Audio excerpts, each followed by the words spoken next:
Albert Einstein once said, everybody's a genius. But if you judge a fish by its ability to climb a tree, it will live its whole life believing that it is stupid.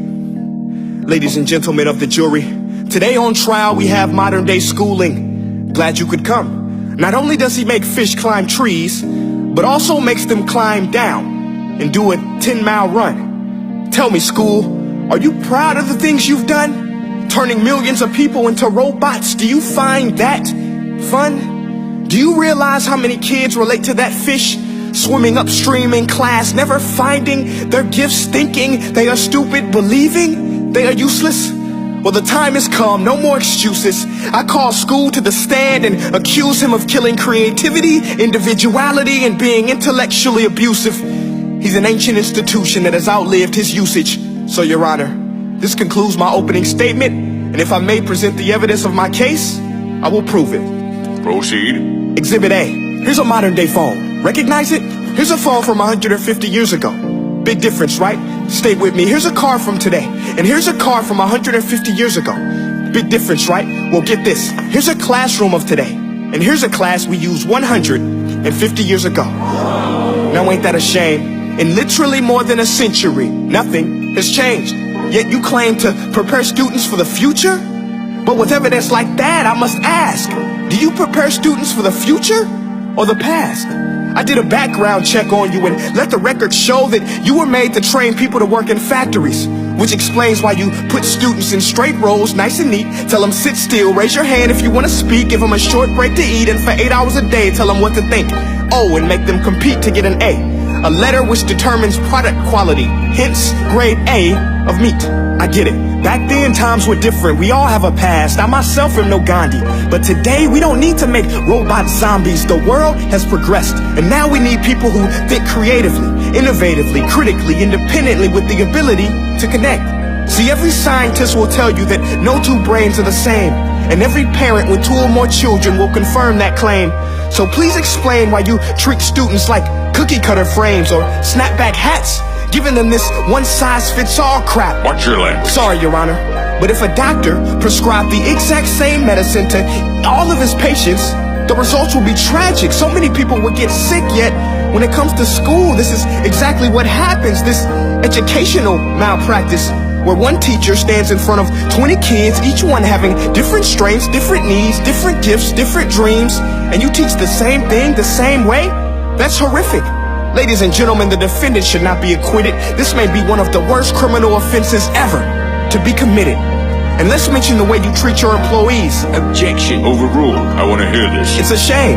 I mean, teachers have the most important job on the planet, yet they're underpaid? No wonder so many students are short-changed. Let's be honest. Teachers should earn just as much as doctors, because a doctor can do heart surgery and save the life of a kid. But a great teacher can reach the heart of that kid and allow him to truly live. See, teachers are heroes that often get blamed, but they're not the problem.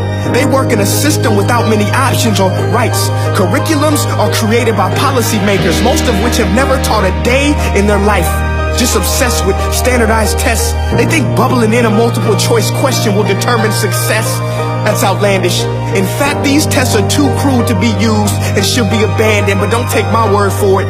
Take Frederick J. Kelly, the man who invented standardized testing, who said, and I quote, "These tests are too crude to be used and should be abandoned." Ladies and gentlemen of the jury, if we continue down this road, the results will be lethal.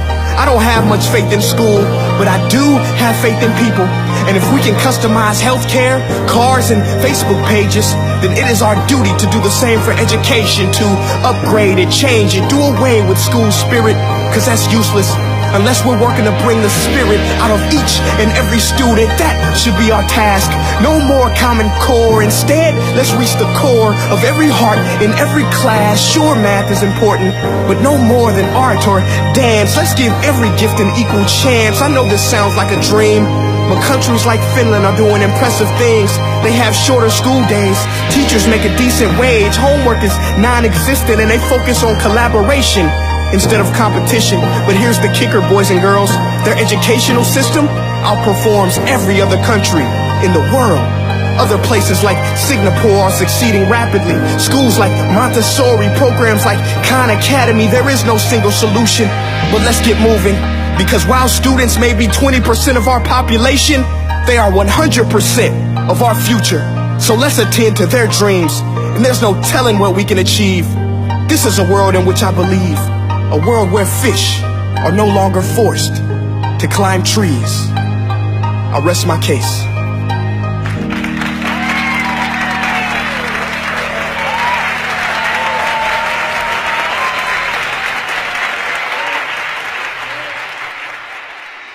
Hey guys, my name is Prince EA, and I want to say thank you so much for watching my video. But now, I want to know what you think.